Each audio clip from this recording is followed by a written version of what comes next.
What if the reason you've always felt different wasn't because something was wrong with you, but because your mind was noticing things most people never see? That feeling of standing in a crowded room and somehow feeling more alone than at home. The exhaustion after small talk that seems to energize everyone else. If this sounds familiar, stay with me, because by the end, you may finally understand why.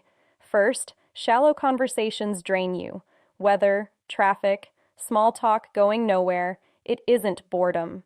It's a quiet hunger for something real, sitting underneath a conversation that never goes below the surface. Second, you spend a lot of time inside your own thoughts. Not anxious spiraling, genuine exploration.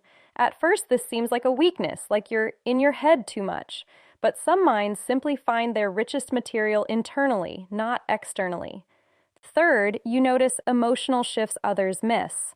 A tone that changed slightly, a smile that didn't quite reach someone's eyes.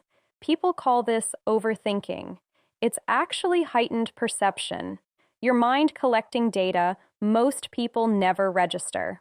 Fourth, you question beliefs instead of blindly accepting them, even ones everyone around you treats as obvious. This isn't rebellion. It's a refusal to mistake comfort for correctness.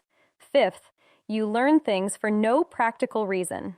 A random topic catches you, and suddenly you're hours deep with no reward waiting, just the itch of not knowing something fully. Sixth, you often feel like an observer, even inside your own life. Most people assume this means disconnection.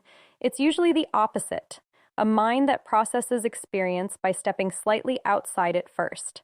Seventh, you replay conversations long after they end. Not just from anxiety, but genuine curiosity about what you said, what they meant. You're not torturing yourself, you're studying yourself. Eighth, you need more alone time than most people. Not because you dislike people. Solitude is simply where your mind finally gets quiet enough to hear itself clearly. Ninth, you change your mind the moment new evidence appears, without ego. Most people protect their opinions like property.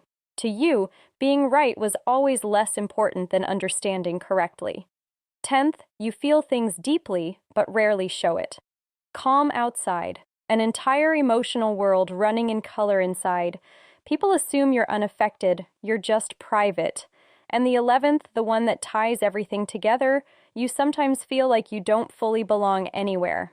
Not unhappy, just slightly outside every room, like you're speaking the same language as everyone else, but with an accent only you can hear. If most of this felt less like a list and more like a mirror, that wasn't an accident. None of these signs mean something is wrong with you.